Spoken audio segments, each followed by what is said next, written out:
They left me on that cold, rain-covered road like I was nothing, and for a moment I honestly thought they were right. The storm was so loud I could barely hear myself breathe, but my phone had been recording since the moment the shouting began.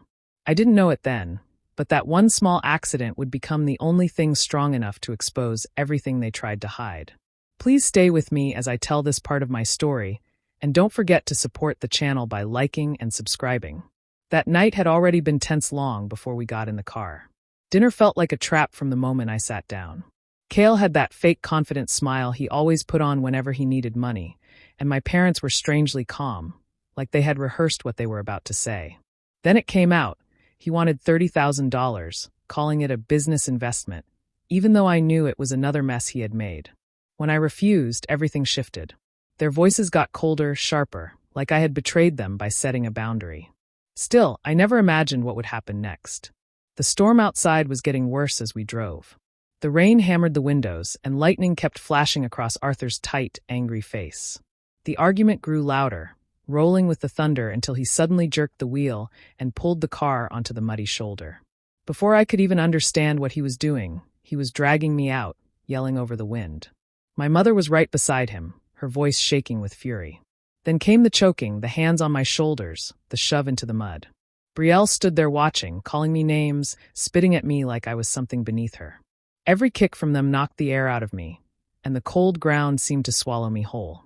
Then they were gone, their silhouettes blurred by the rain, the taillights glowing red for a second before they disappeared into the darkness.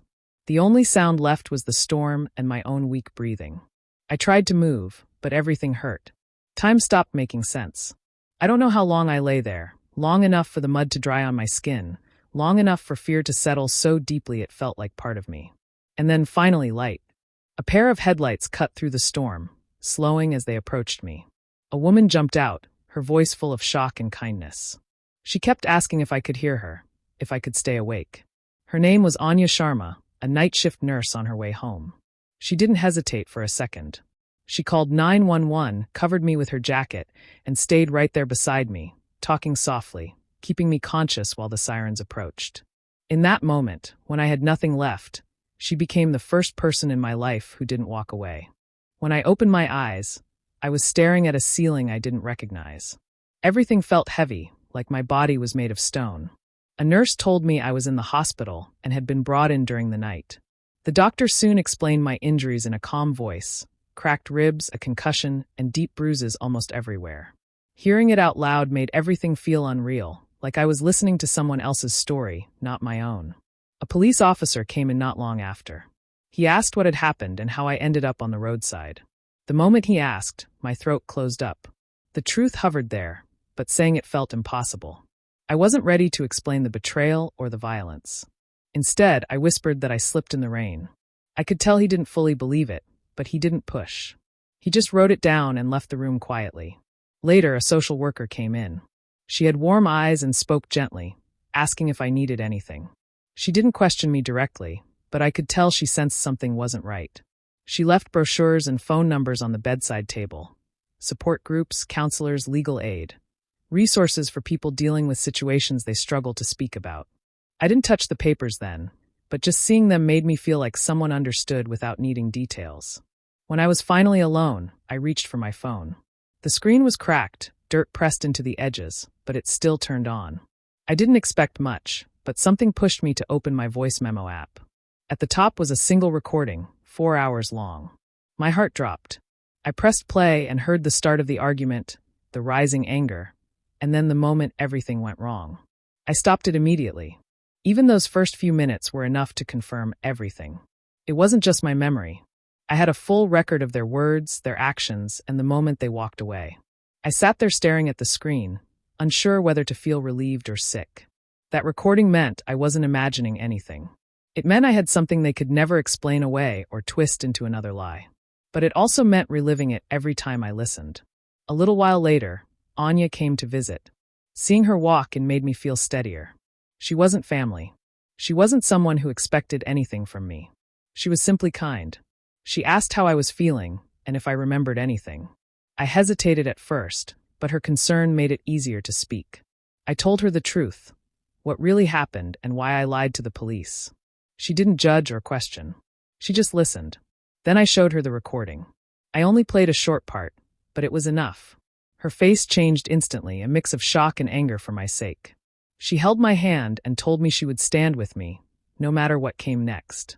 In that quiet hospital room, her support felt like the first solid ground I had after everything fell apart. Lying in the hospital bed with machines softly beeping around me, my mind kept drifting back to the years that shaped everything. It was impossible not to replay old memories now that the truth was finally out in the open. What happened on that stormy night didn't come out of nowhere. It grew slowly over a lifetime, built piece by piece through small cuts, ignored needs, and a family who never once saw me as more than someone who would clean up their problems. Growing up, the roles in our house were unspoken but painfully clear. Cale lived in a world where nothing was ever his fault. If he messed up at school, my parents defended him. If he quit a job, they made excuses. If he broke something, someone else was always blamed. My father, Arthur, treated him like a promise he refused to give up on, no matter how many times reality proved otherwise. My mother, Diana, acted like Cale's comfort mattered more than anyone else's safety or peace. Then there was Brielle. She wasn't as openly favored as Cale, but she followed their lead so closely that it never mattered. She knew exactly where to stand, what to agree with, and who to side with. She liked the attention she got for being loyal to the family image, not because she cared about any of us. She watched everything like she was guarding her place in some invisible ranking. Staying close to them meant she never had to take responsibility for anything either. And then there was me. I learned early that asking for help rarely led anywhere. Anytime I needed something, the answer was usually a version of, "You'll figure it out." If Cale wanted money, they searched for ways to give it to him. If I needed money for something important, it suddenly became a lecture about independence. They didn't call it favoritism, but the pattern was always the same. If Cale stumbled, they rushed to lift him. If I struggled, they stepped back and expected me to stand on my own. By the time we were adults, Cale had gotten used to depending on them for everything. He had tried countless business ideas, none of which lasted more than a few months. He gambled more than he admitted, borrowed money he couldn't repay, and believed the world owed him a success he never earned. My parents called it ambition, as if failing repeatedly somehow made him special. The so-called $30,000 he asked for wasn't an opportunity. It wasn't a dream he was building. It was money he owed to someone dangerous, something he caused, something he hid, something he expected me to fix simply because I had a job and didn't constantly blow my savings. My parents didn't want to believe it, so they backed up his lie without question. They looked at me like I was selfish for refusing, even though I had already helped more times than I wanted to remember. Remembering all this didn't make the injuries hurt less, but it did help me understand why everything exploded that night. It was never about one argument. It was years of taking advantage, years of pushing responsibility onto me, years of pretending the truth didn't matter. What happened on that road was only the final step in a long line of choices they made. Seeing it clearly now made me realize something important. I hadn't imagined any of it. The pattern had always been there. This time, it simply went too far to hide. When the hospital finally released me, the reality of my situation hit harder than any injury. I didn't have a safe place to return to. My apartment was not an option anymore. My family had spare keys, and after everything that happened, the idea of them walking in without warning made my chest tighten. I didn't want to risk another surprise, another confrontation, or even the chance of seeing them outside my door. I felt lost, unsure of where to go or what to do next. Anya noticed the worry on my face the moment she came to pick me up. She didn't ask many questions. She simply told me to stay with her until I felt steady again. She lived in a small but warm home, and she cleared out her spare room without hesitation. I tried to tell her I didn't want to be a burden, but she brushed it off and said I needed safety more than anything else right now. Walking into her house felt strange at first, like I didn't deserve the comfort, but the quiet and the kindness made it easier to breathe. Staying with her opened my eyes to something I'd rarely experienced, peace. She didn't raise her voice, didn't criticize, didn't make me feel guilty for existing. She asked about my day, made sure I ate, and reminded me to rest. There was no tension, no pressure, no walking on eggshells. It showed me what a real home could feel like, not the tense environment I had grown up in. It also reminded me of something I had forgotten. I didn't have to accept the life my family forced on me. I could build something better. Once the fog from the concussion cleared a little, I focused on the recording. I copied it to a flash drive, then to another one. I uploaded it to 2 secure cloud accounts and hid each password in different places. I even saved a written transcript of the most important parts. Losing that file wasn't an option. It held every word, every threat, every moment that proved exactly what they did. Having multiple backups made me feel like I had finally gained some control back. With all of that done, I had to think about what came next. Criminal charges crossed my mind, but I knew how unpredictable the system could be. Sometimes cases like mine were dismissed or watered down. I didn't want them getting away with apologies or excuses. I wanted a kind of justice they couldn't avoid, a consequence they would feel every single day. Something that touched their finances, their public image, and the carefully crafted life they valued more than their own child. That's when I began searching for civil lawyers. I spent hours online reading reviews, learning about different firms, and looking for someone strong enough to take on a complicated case. I didn't want sympathy. I wanted results.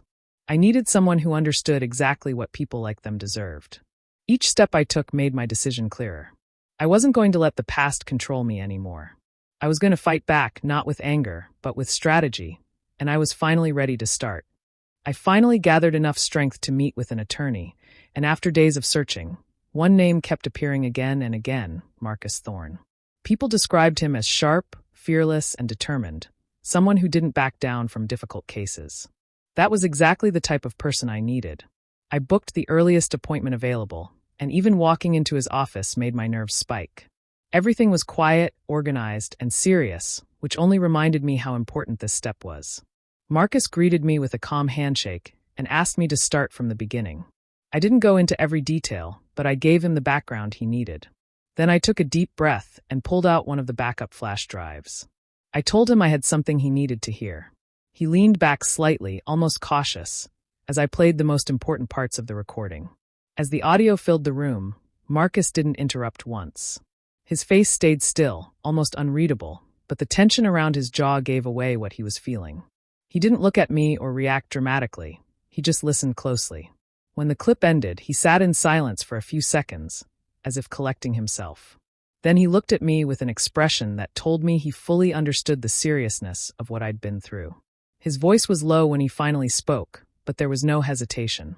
He said it was one of the most disturbing things he had ever heard in his career, and that my family's actions were far beyond normal conflict. He made it clear he intended to hold every one of them accountable. Marcus laid out the legal path in simple terms so I wouldn't feel overwhelmed. He explained that the lawsuit would focus on more than just the physical attack. There were multiple grounds: assault, battery, and emotional harm caused by their actions. Each claim added weight to the case and showed the full scale of what they had done. He didn't sugarcoat anything, but he also didn't make me feel small or scared. Instead, he gave me confidence that I wasn't overreacting or exaggerating. What happened was serious, and it deserved a serious response. Then he explained something that made me feel seen in a way I hadn't expected. He said the case wouldn't only be against my parents. Cale played a major role in starting the conflict, and Brielle had taken part too, which meant they were also responsible. He was certain the evidence was strong enough to pursue all 4 of them. Hearing that felt strangely relieving. For once, someone wasn't making excuses for them or pretending their behavior was normal.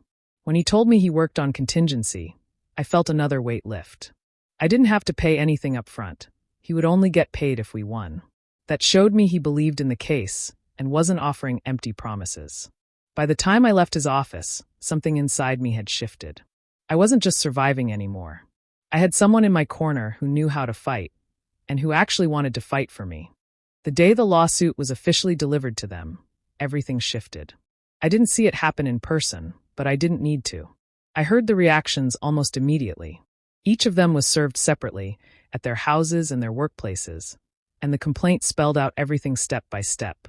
It included the timeline, my injuries, and most importantly, the existence of the recording. There was no hiding behind vague excuses anymore. For the first time in their lives, they were being forced to face the truth without a way to twist it. Arthur was the first to react. My phone rang only minutes after he was served, and when I didn't answer, he called again and again. When I finally picked up, he didn't speak calmly or ask questions. He jumped straight into shouting about loyalty and betrayal. He made it sound like I had wronged them by speaking up, as if what happened on the road hadn't been real. He kept trying to guilt-trip me, bringing up memories of family events as if those could erase what he did. I didn't argue. I simply hung up. I knew nothing I said would change his mindset.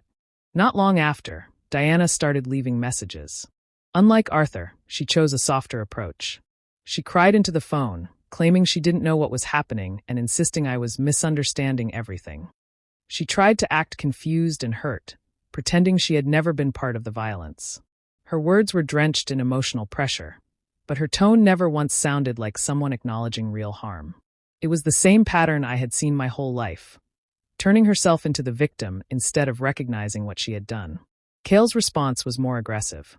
He didn't call. He sent long messages filled with threats, blaming me for the trouble he was now facing. He acted like I had ruined his life for no reason, ignoring the fact that his actions had caused everything.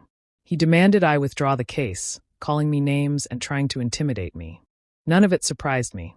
He had always been that way, loud and reckless when cornered. Brielle, on the other hand, stayed silent. Not because she felt guilty, but because silence was her weapon.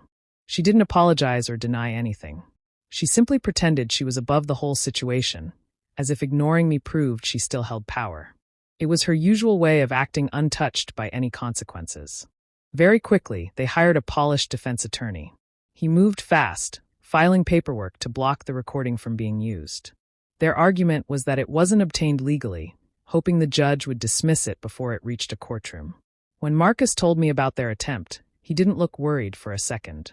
He calmly explained that in our state, only one person needed to know the conversation was being recorded. I was that person. When the judge reviewed the motion, the decision came back firm and clear. The recording would stay. It was admissible. Their attempt to hide behind legal loopholes failed completely. That ruling shook them harder than anything else. Their strongest shield had been knocked down in a single moment. For the first time, they were forced to understand that this wasn't going away. They couldn't talk their way out of it. They couldn't scare me into silence. The tremors had begun, and they were only going to grow stronger. I knew the lawsuit would shake them, but exposing the truth publicly was something they would never recover from. I didn't rush into it. I sat alone with my laptop, keeping everything calm and organized as I built a simple website called The Vance Family Truth. I didn't use my name. I didn't add dramatic lines. I only posted facts. I uploaded the full audio recording with a clear warning, so people understood it wouldn't be easy to hear. I wrote a clean timeline of what happened, step by step, and I added my medical papers with all personal information covered. I wanted everything to speak for itself. No exaggeration. No emotion. Just the truth they thought they could hide forever. When the site was ready, I sent the link to the people whose opinions mattered the most to them. I shared it with the country club members they always tried to impress, the church groups they pretended to lead, the charity boards Diana used to brag about, and the business contacts Arthur relied on. I sent it to a few reporters too. My message was simple. Listen to this. It spread faster than I expected. People were shocked by the recording. Many wrote that they couldn't believe any parents could talk to their child like that. Within hours, the polite mask my family wore in public began to fall apart. The country club froze their membership. Charity groups announced they were reviewing Diana's role. Business partners pulled away from Arthur, not wanting to be connected to the scandal. A few people who had known us for years reached out to me. Some apologized for ever believing the stories my parents had spread about me. Others just said they were sorry for what I went through. I didn't reply. I wasn't looking for sympathy. I only wanted the truth out in the open. Meanwhile, inside their perfect house, everything fell apart. They didn't know how to explain what the world had heard. Their phones wouldn't stop ringing. Their smooth, practiced image broke in a single day. They tried calling me dramatic, ungrateful, even mentally unstable, but no one believed them. The recording told the story better than I ever could. I didn't feel joy watching their downfall, but I did feel steady for the first time. For once, the truth was on my side, not buried under their lies. I didn't raise my voice. I didn't fight with them. I simply showed the world what they had done, and it was enough to bring down the reputation they valued more than me. I watched every deposition from Marcus's office, the video feed flickering on the screen as each family member sat under oath. My heart raced, but I felt more focused than I had in years. This was the moment everything I had worked for was coming together, the moment their carefully hidden behavior would finally be exposed for everyone to see. Arthur went first. He tried to act calm, speaking as though I was overreacting, claiming I was hysterical and exaggerating everything. His voice was steady, but I could feel the tension in his posture even through the screen. Marcus didn't waste a second. He played the part of the recording where Arthur had me in his grip, the choke, and the force of the push into the mud. I heard my own muffled gasps, and I saw Arthur's confident facade falter. He opened his mouth to argue, but the evidence left no room to twist. For the first time, I saw him truly confronted with the reality of what he had done. Diana followed, her expression a mixture of fake concern and defensiveness. She insisted she had barely touched me, trying to sound innocent and remorseful. But Marcus didn't hesitate. He played the exact moment she kicked me, and the recording captured my scream as she yelled, "Let's see if trash like you survives." I flinched slightly hearing it again, but I was ready this time. Diana's face crumpled, and she began to sob uncontrollably. The charm and control she had always relied on evaporated instantly, leaving nothing but guilt and fear. Cale was next. He was loud and arrogant, acting as if he was entitled to everything he wanted. He tried to turn the blame on me, saying it was all my fault for refusing to give him the money he demanded. His words were sharp, but they rang hollow against the evidence. He gestured aggressively, trying to intimidate the court, but the recording had already exposed his manipulation and greed. I felt a strange satisfaction knowing that every lie he had told about me was being erased by my own voice and his own words. Finally, Brielle sat down, pretending to be the frightened bystander, the sibling caught in the middle. She avoided eye contact and tried to act innocent, but the recording betrayed her completely. I could hear her spitting at me and saying, "Rot out here." The smug arrogance she always wore was gone. Her fear and shame were real this time, and there was no one to protect her. Watching all of them, I realized that years of pretending, manipulating, and hiding behind appearances had ended. Their true selves, the cruel, entitled, selfish versions of them, were now part of the legal record forever. I didn't feel glee. I felt a deep sense of relief, a weight lifting from my shoulders. The truth I had carried alone for so long was finally recognized, undeniable, and permanent. This was justice, not revenge through violence, but through exposure, clarity, and proof. Their masks had fallen, and I was free. After the depositions and the public exposure, I knew the next step would be decisive. Watching the aftermath unfold, it became clear that their carefully maintained image had collapsed completely. The pressure was everywhere, socially, financially, and legally. I didn't need to gloat. The truth itself was the weapon. Their attorney finally pushed them toward a settlement, making it impossible for them to continue pretending or dragging things out. I received the notice through Marcus, and my hands shook slightly as I read the terms. They were more severe than I had even hoped for. Arthur and Diana were responsible for $400,000, secured by a lien on their home. That wasn't just a number. It was a tangible consequence for the life they had tried to control so completely. On top of that, they were required to attend a year of domestic violence counseling, something they had never considered necessary. I didn't know if it would change them, but at least they would be forced to face what they had done in some form. Cale's judgment hit him hard, $80,000 placed against him legally. I knew that some would follow him for years, restricting his freedom and his options. Every failed scheme, every demand for money he had ever made, finally caught up to him. I imagined the stress he would feel, the sleepless nights wondering how to survive financially, and I didn't feel satisfaction in the cruelty, only in the justice of accountability. This was the reality of facing the consequences he had long evaded. Brielle's settlement was smaller, $40,000, but it carried a different weight. She was required to issue a formal public apology, a written confession that became part of the court record. Her words, once filled with arrogance and superiority, were now documented for everyone to see. I knew this would follow her wherever she went. The apology wasn't just an act, it was an acknowledgement of wrongdoing, something she had refused to give voluntarily for years. Marcus explained that all 4 confessions were legally binding. Each one had to admit their exact role in the assault and abandonment, and each one was filed with the court permanently. The weight of their actions was now undeniable, public, and recorded for the future. I felt a quiet sense of relief knowing that these documents could never be erased or ignored. I didn't celebrate wildly or feel triumph in the way movies might suggest. I sat quietly, letting the reality sink in. The years of manipulation, favoritism, and abuse had finally met concrete consequences.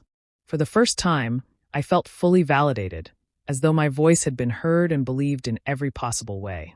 Their money, their apologies, their legal obligations. They were small victories compared to the freedom I now felt from their control. Sitting in that room, I realized something important. Justice didn't have to be about revenge or humiliation. It could simply be the truth, recognized and enforced. I had achieved that. I had turned years of pain into accountability, and I could finally begin to breathe without looking over my shoulder. For the first time, I felt that freedom was real, and that I could finally move forward. After everything settled, I felt a weight lift that I hadn't realized I was carrying for years. The settlement gave me more than money.